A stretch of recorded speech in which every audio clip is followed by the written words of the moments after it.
Whoa, what's up, everybody? Welcome to the Huddle, where we come at you every week to discuss maintaining forward progress in your flooring career. Really, just about any business this applies to. But today, joining me is Daniel, at least for the moment. For right now. Um, so, we're going to talk about setting realistic goals. It's something I've worked on a lot in my life. Thought I'd get your guys' perspective, but the reason this is uh, our businesses in construction really require goals, even if they're daily project goals or financial goals or growth goals. I've had the pleasure of being mentored by some of the leading entrepreneurs in the United States on this matter. I have not perfected it even close, but I know what they say and I know what I try to do as much as possible. So I thought I'd share that and then get your guys' take on what you guys kind of do, um, from that perspective. So just to start off, I would say that a lot of people will tell you to set realistic goals, and that's kind of what we talked about in our title, but it's a little catch 22 there. um, Short-term goals or weekly, monthly, uh, even yearly, you may want realistic, but at the end of the day, when you're looking at a big vision, you really want something that's going to drive you, it's going to challenge you, and really hold your feet to the fire. The idea, and there's a lot of confluence, a lot of people that believe in this way. If you're aiming for the stars, you'll hit the moon type scenario, right? Like you may not hit that goal, although you try like hell. Um, the truth is you might not hit it, but you also you don't know where your limit is if you always have a goal that you can reach and you'll reach and you hit that and then you go to the next one. Well, that will move you forward. It's not going to slingshot you. uh, so that's kind of the premise here. I like to set annual goals for the company and for myself. And But then on a day-to-day basis, we have project goals, like day-to-day what you are trying to get done in a given day with a given crew or for your own crew. Those types of things need to be highly realistic because you got to obviously that information gets shared to your client, to the general contractor, or maybe the end user you may be working for. um, so that's almost like to-dos, but they're still goals, right? You want them to be realistic. When you're talking about big financial goals, I make them scary. Sometimes they're impossible to hit. At least um, that's what I think in the beginning. Uh, a lot of times you get a lot closer than you probably imagined. So setting big goals and dreaming big, I'm a big proponent of, and then breaking that down into actionable steps that you can take on a daily or weekly basis to make sure you're moving towards that goal. And your ability to execute on your daily or weekly tasks or goals that move you to your big goal determine if you make it. And so that's kind of how I've approached it. I'll give some examples maybe here in this call about a few different goals, that how I set them and how I reached them. But um, what do you guys do on your side? I'm speaking mostly business, but personal is important too because there's a balance to all this. Yeah. For our goals, like especially lately, it's been small ones, right? Just being able to write things down and go through the list and getting daily stuff done has been a struggle for a long time. So I mean, got post-it notes everywhere to remind myself. I got books everywhere to you gotta you know that's a goal of mine, is to get more organized and to actually stay on task. And without writing stuff down like that, it's real easy to get on some tangents and just not even realize, how much time is lost in a day when you don't stay on task. As far as Well, the Go ahead. that's a big piece of it, right? Is writing them down, writing your big goals down, but then breaking them down. And when I say big goals, they could be big tasks. Andy Frisella, I've had the pleasure of being mentored by him, and one of his things is like, what are the 5 most important things you can do today that move you closer to your long-term vision?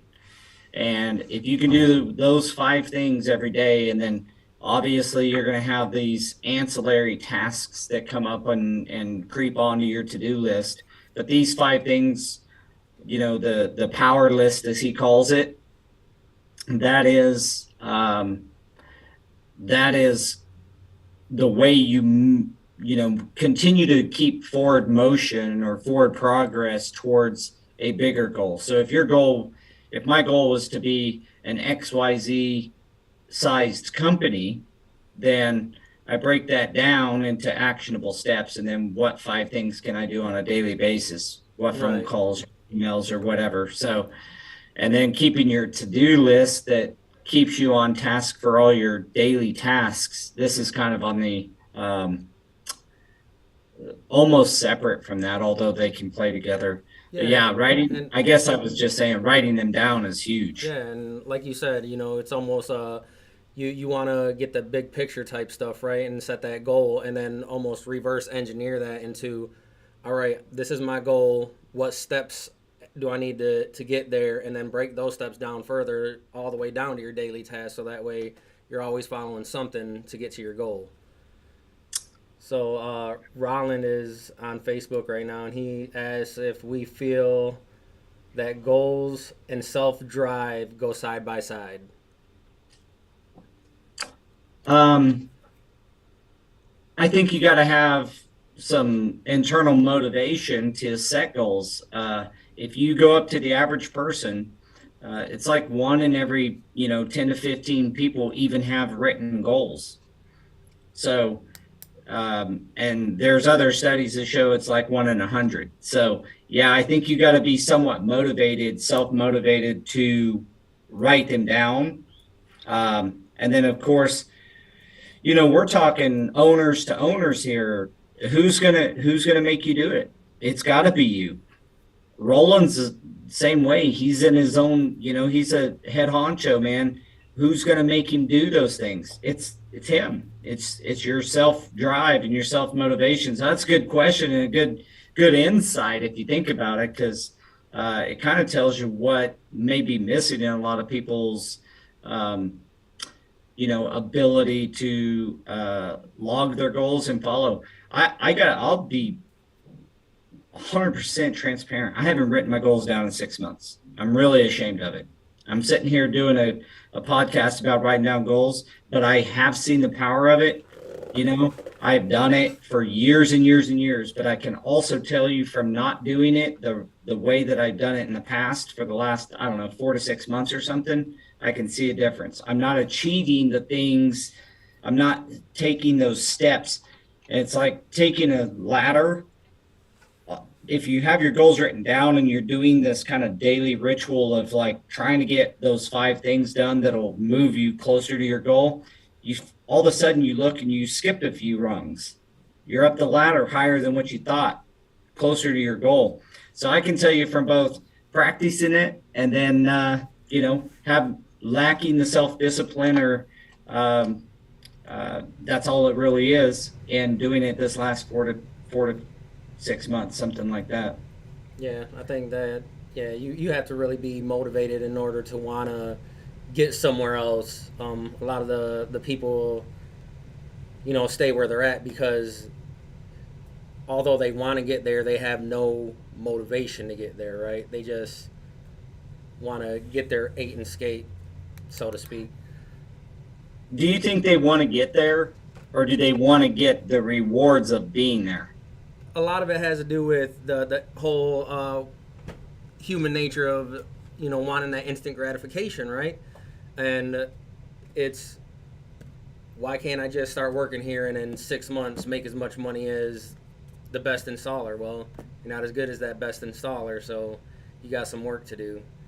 And they see from the outside looking in, you see, wow, they're great, but they don't see the 20 years that they put in order to get to where they're at. They just want to be, boom, let me start doing this and be as good as you.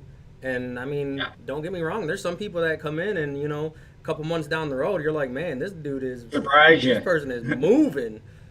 Yeah. Well, I asked that question because I think there's a lot of people that are stuck in the social media world, and I'm on social media. I use it as a tool, sometimes for entertainment as well.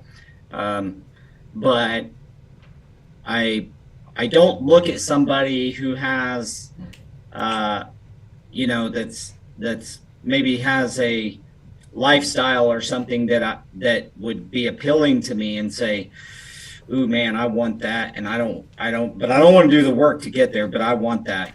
I realize the effort that goes behind things, and that being lucky is kind of, there's an element of luck to just about everything, but it's pretty small. Really, what I've learned is luck is really when preparedness meets opportunity.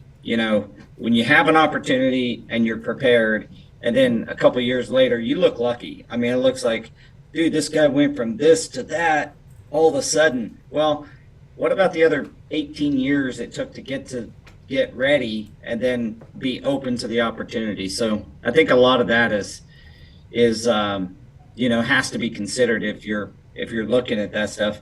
I wouldn't get motivated by things. Get motivated by accomplishment of your tasks and your goals, because that usually leads to the lifestyle that you want. Yeah, I watch a lot of documentaries, right? I don't think my kids and my wife love it, but anytime I'm actually watching TV, it's on a documentary and I'm actually learning something. And like it's crazy the way like even the rock stars that we look at and the famous singers and stuff out there, you watch their documentaries and that's what they say. They had a goal in mind and they wanted to do anything they could do to get there, and you really don't see the struggles that they went through until you watch something like that and it's like, man, this dude was just brushed off by everyone and he never quit Yeah. because he seen that goal and he wasn't going to stop until he got there, right? Yeah, it's like that Harry Potter book, right? I think she got like denied by 10 or 12 publishers or whatever before someone either took a chance on her. I can't remember if she self-published it or what, but I remember reading a story that she was denied by like Everyone, multiple yeah. publishers. Yeah. And they thought, and look at that thing made her a billionaire, that one storyline Yeah. turned into the saga of, And Harry Potter. stuff is still coming out. Yeah. So, yeah, And I'd say don't quit. But, when I'm writing goals, and I'm really motivated, here I am sitting talking about goals. I'm motivated to restart my ritual of a daily. I still have my power list. I have the 5 things, but it's kind of like the ship in the harbor without a route or a captain. Like, if I don't have a goal, I'm just kind of doing stuff. And even though they seem important at the time, if I'm not aimed at something, then the likelihood of getting there is you know nearly impossible. So having a goal is like having that target, or having GPS coordinates to from where you are to where you want to be.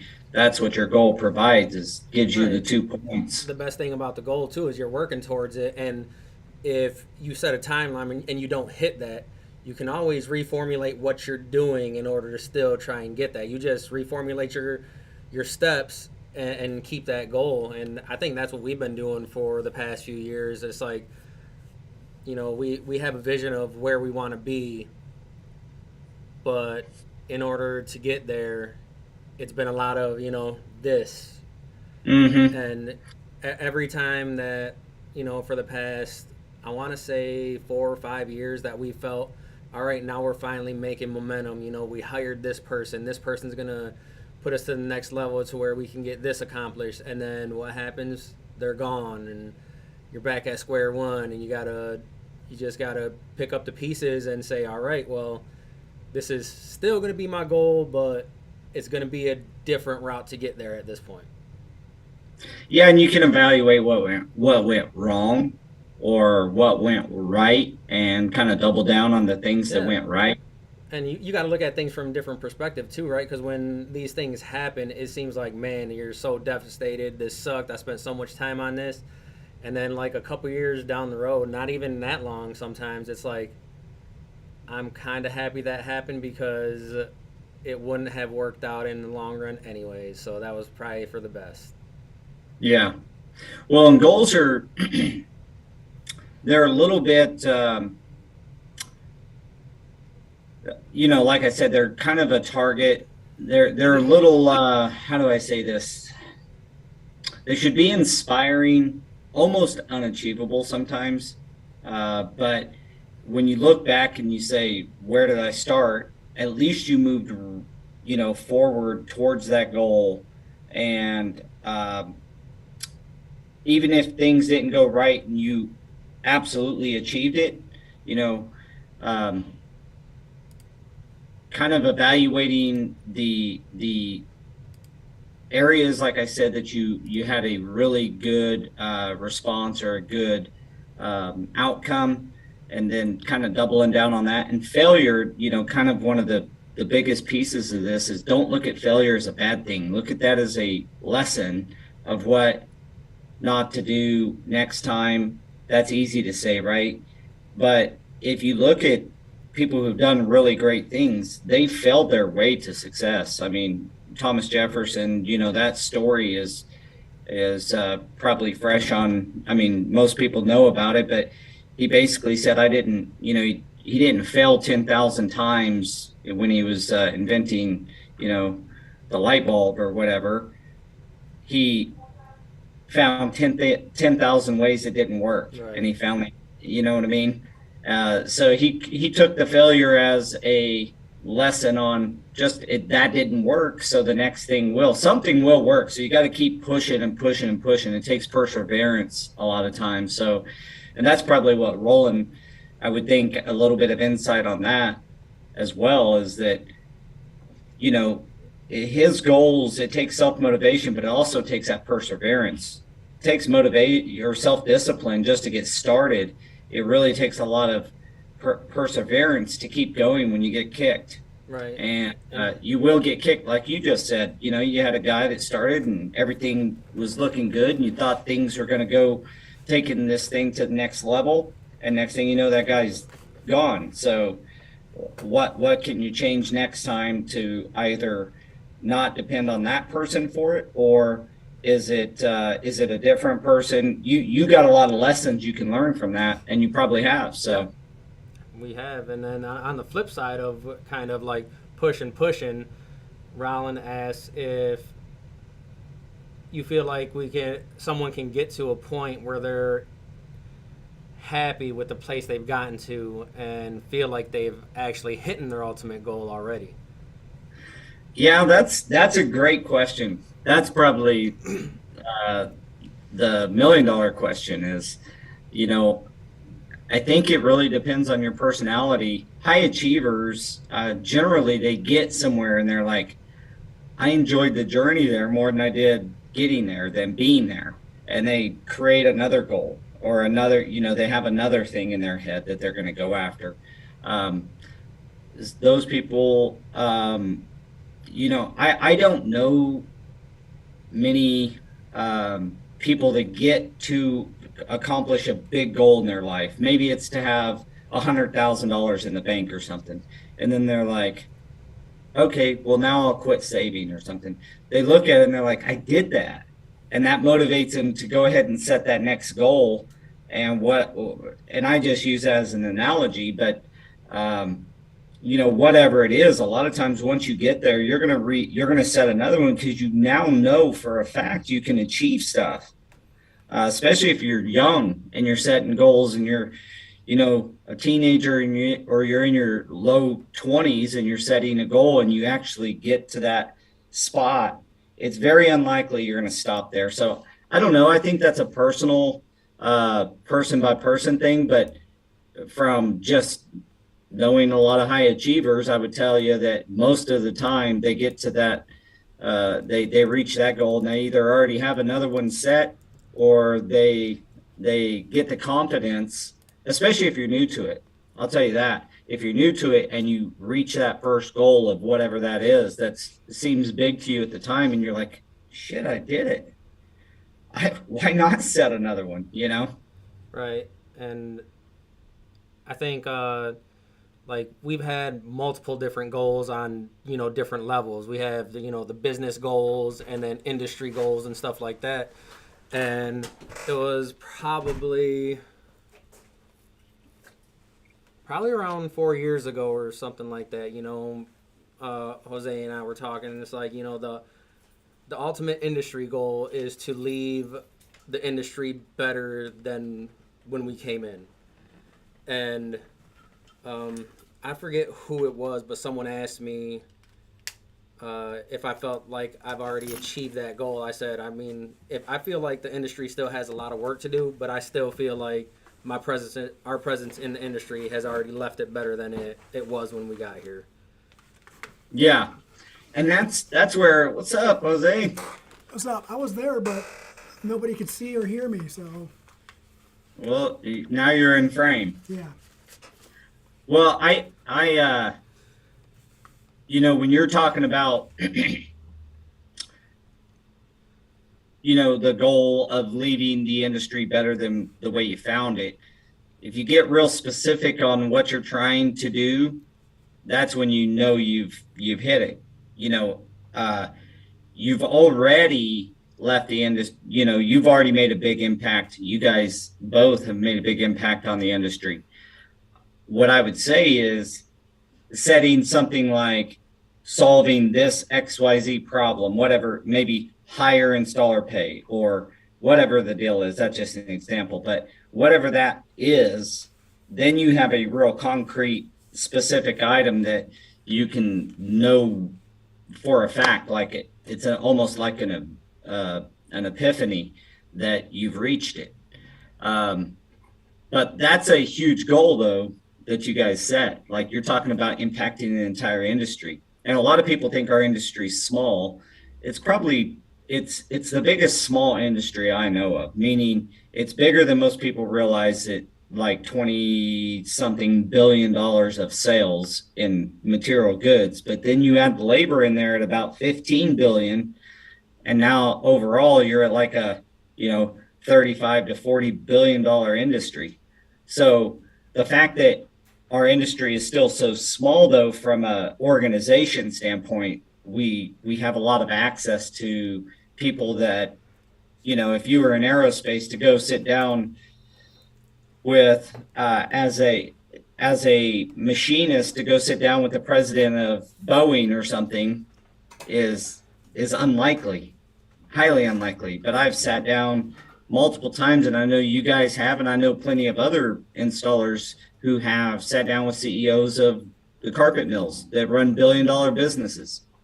So I think as an industry, we're a big, small industry, but your goal to impact it in a positive way, that's a hell of a goal, and I applaud you guys for going after that. And I share some of and a lot of those same aspirations, is to help the industry heal in a lot of ways and solve a lot of the communication and labor issues. Those are big, audacious goals to solve, and takes a lot of perseverance. And you guys are a part of that, as you know. But yeah, reaching for the stars, you may fall short, but you do get there, and you do move forward if you're consistently trying on a daily Right. basis. And that's where we're at. As long as we're moving forward with it, and we're not gonna stop doing what we're doing, and uh, who's to say that later on, after we're gone, they look back and they're like, they really didn't do that much, but hey, at least we tried, right? A drop in the Yeah, I bucket doubt is that. still a drop in the bucket is still a drop in the bucket, right? It's one drop closer to filling that bucket up, and that's really all that matters. And sorry I came in late, guys. I really was there. I just didn't have any options to speak where I was at. I was having I think I just joined a little bit later than I needed to. But I'm sorry to backtrack too, as I want to go back on a couple of things like the goals and all that.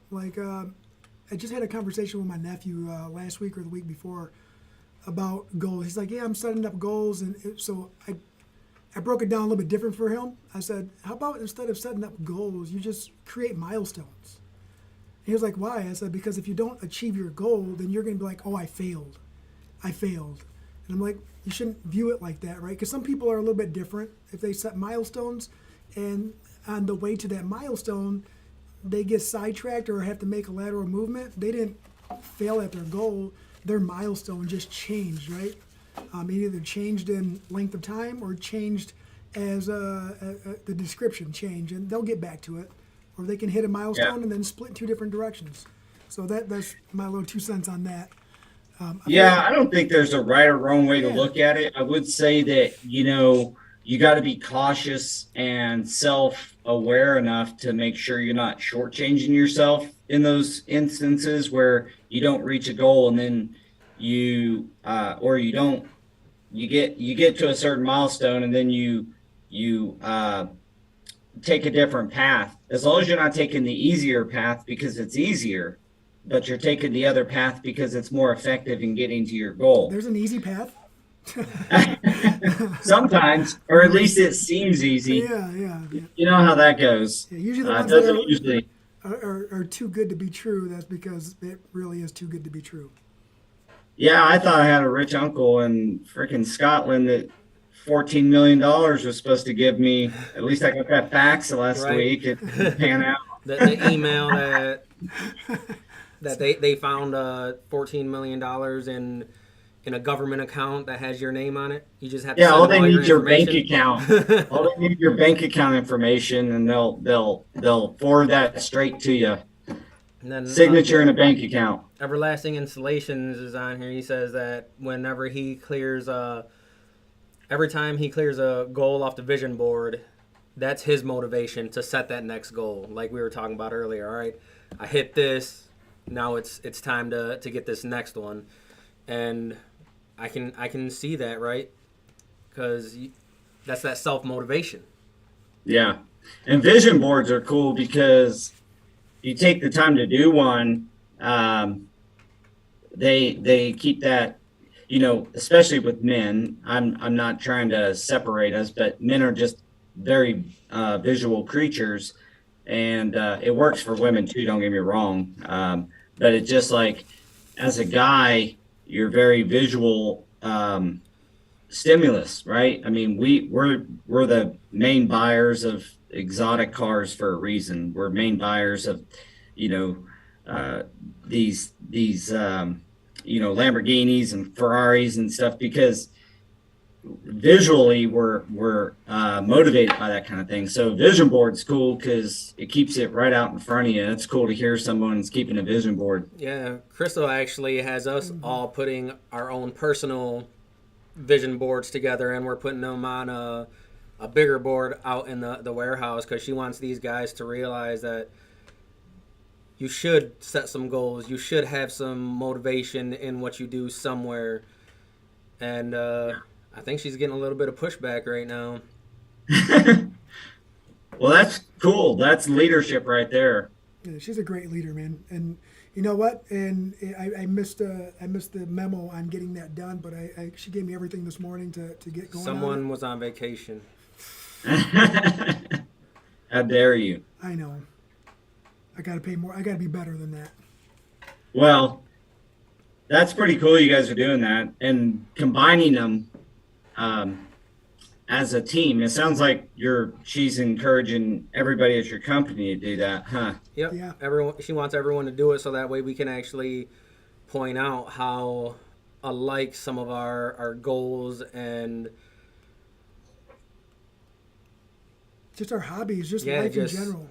It's going to bring it all together. It's going to make more That should be a sense. good team building thing, as well as like helping others, achieve their goals. So, kudos there. That's a good idea. I might have to steal that, take some pictures. it's and send trademarked them. already. Sorry.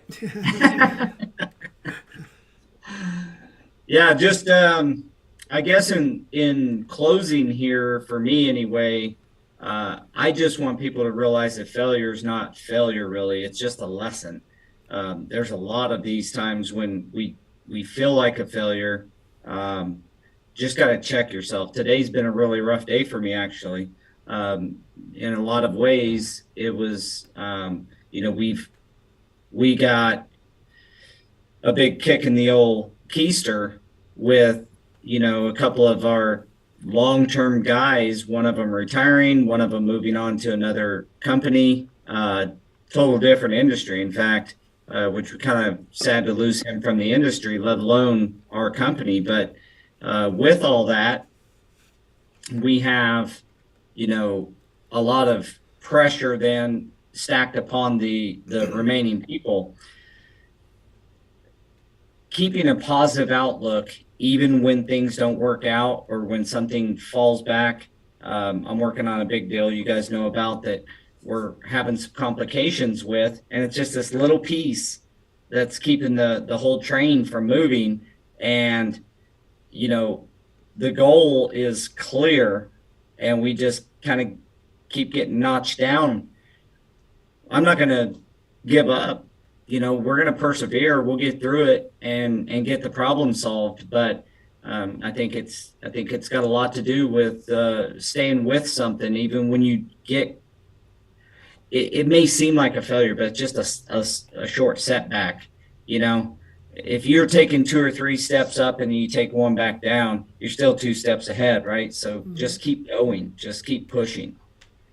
So don't look at failure as like this ending thing. It's a lesson. Hey, failure is the foundation of success. So it's the only way that you can actually put it all together and make sense of the finished product. I'd really hate for me to experience success without failing, because then the steps and the effort to get there is unknown. Like, I'm just there. How? If something goes wrong, I won't know how to fix it. Yeah, I've heard it said that, like,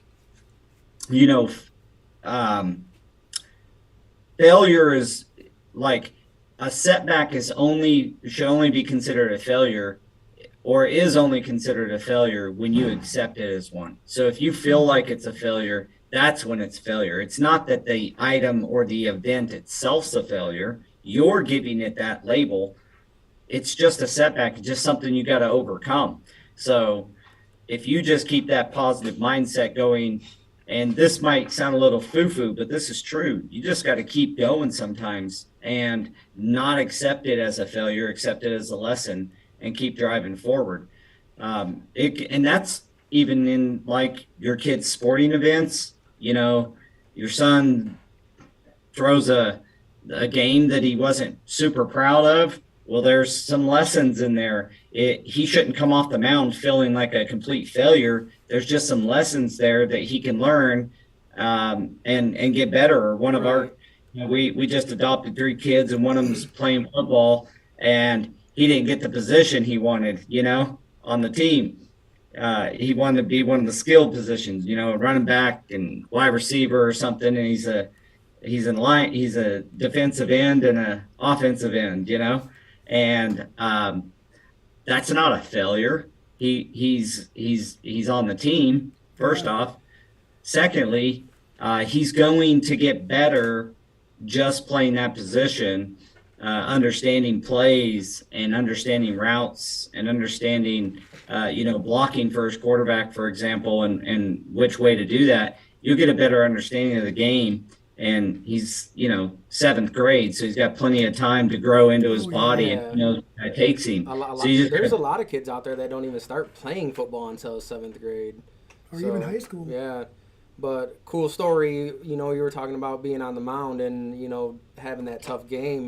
We actually went and watched Shohei Ohtani pitch when he came to Detroit. It was one of those things. I told my wife, I was like, if he's pitching on one of these days, we're going. And she texted me. The game was on Sunday. She texted me Saturday at like 1 p.m. She was like, he's pitching tomorrow. The next text after that was, I got the tickets. Yeah, that's good. And then when we got there, he did not have a great game. We went in there. I fully thought we were gonna lose, and he was gonna just demolish us.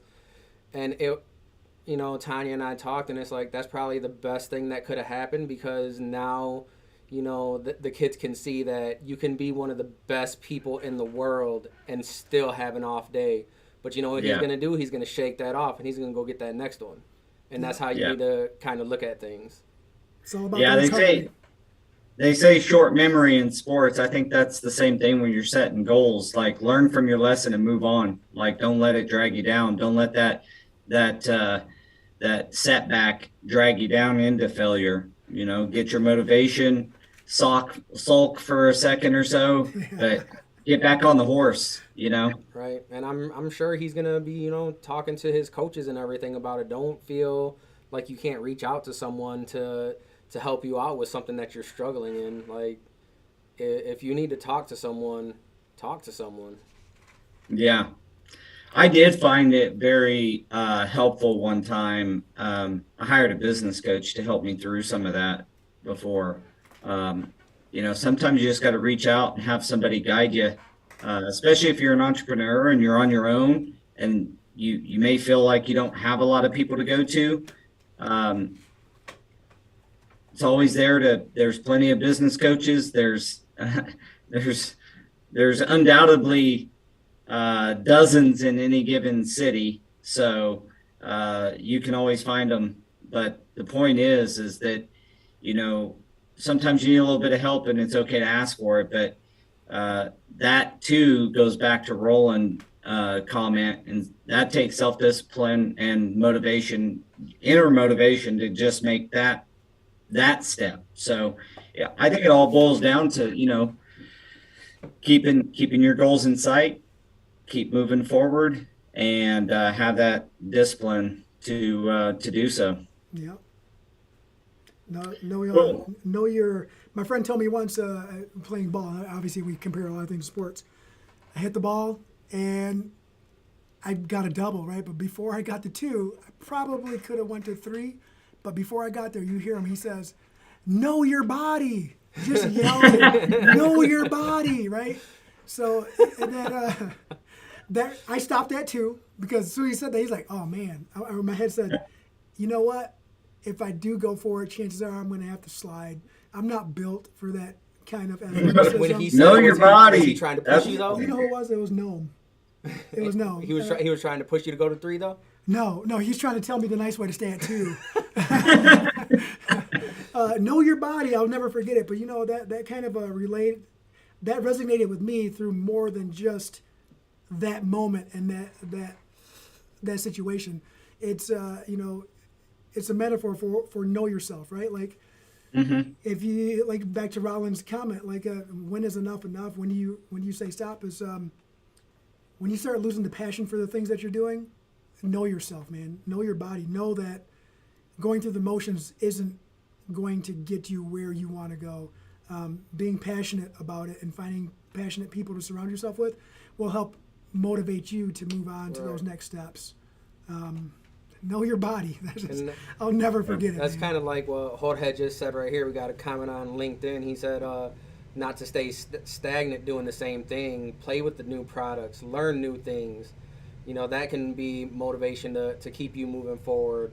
But without, doing the research and motivating yourself to try those new things, you're just going to stay in the same spot. So surround yourself with the people that are trying to build themselves up just like you are, and trying to learn those new things, and it'll help you self motivate to push yourself even further. And I think that's those are some good words right there. Yeah, He's, that he's right. encompasses a lot. Yeah, I mean, that's why we're talking to you right now. I mean, we all have goals, and I mean, we went over there to your spot to ask you questions. I mean, you've been through Sure. a lot of the same stuff that we're going through now, and we appreciate everything that you said to us so far. And you're very modest. Everyone who's listening, this gentleman right here is very modest. He is also very passionate about the industry, and he is leaving a mark as well. So it's just, we're just all making our own little marks on different sides of the country right now. Your mark is a lot bigger than ours, just to let you know. And we appreciate any help and everything that you're doing with us. Well, I think we we're aligned in our passion for a lot of these things, and I look at it like you're not always how do I say this? I'm not always looking for somebody that's bigger than me to motivate me or whatever. I find motivation in your guys's, and what I admire is your guys' dedication to growth, your dedication, and I'm talking personal growth and getting better. All those things are what continue to push you forward. I would say at the end of all of this, if anybody gets anything out of it, is set your goals. The motivation side of it does take some personal motivation or some self-discipline, but the other thing is make sure you're pushing yourself. Sometimes you can get in these zones where you're doing things but you're not really pushing yourself, and you'll see it at the end of a period. And I'm noticing it now because I haven't really been pushing myself on goals where the business kind of saying that is, if you're not growing, you're dying. And there's a lot of truth to that in business and personally, because even in my marriage, I've been married for 27 years. There's times where you're just kind of coasting along, and that's where you lose passion. That's when the passion gets lost, is when you just kind of coast along. So you got to be cognizant of that. I've got to be cognizant of that in my personal life, say my marriage or my business, is try to continue to push the envelope and have that as your gauge. And it is each person's a little bit different, have their own know your body type deal. That's true. I mean, like, it would be a bit ridiculous for me to think like I'm going to go build a rocket. Now, Elon did it. Can I do it? So the most motivational people in the world will tell you, oh, yes, you can. Well, I'm not saying I couldn't eventually, but I'm telling you, first check myself. Am I passionate? That to me is knowing your body. Am I passionate about that? You may be a great hitter and not a great runner. Know your body, right? You take your wins where you get them that match your talents. So I think the vision boards are another good thing that came out of this. It's cool you guys are doing that, by the way. That's awesome. That's all baby sister. Credit goes to her. Baby sister brought some cool stuff because that's ultimate leadership. She completed hers before she even told anyone what was going on. She was like, boom, here's mine. This is what you guys are doing. This is your homework. She led by example. Yep. That's awesome. All right, guys. Well, we have come to the end of our time here. I want to thank both of you for joining me. I know this isn't like super flooring specific, but I don't think that any of us believe that this would always be, oh, what glue are you using? What trowel size? Like these are things that will help you to think a little bit bigger, a little longer term, and then those trowel size things kind of end up on your to-do list.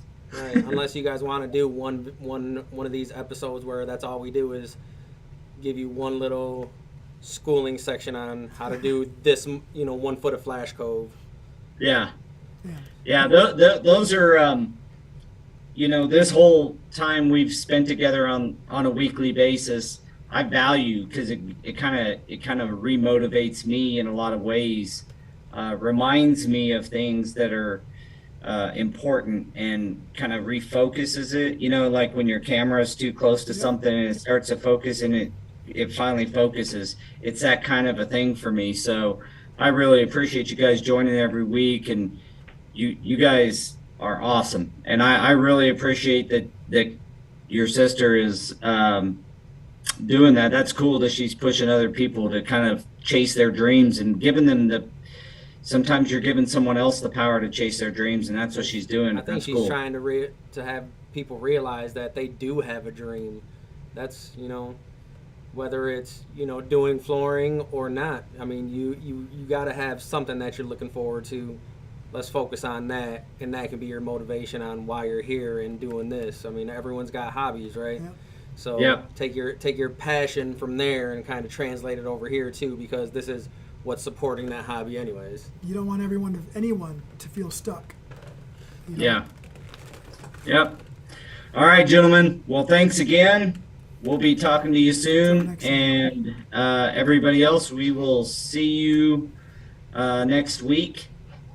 Please join us. And if you have any comments, feel free to open up the chat. Didn't have time to even look at if there was any chats. I know. We usually do we usually do everything at the end, but I was kind of just throwing everything in there as it was coming too.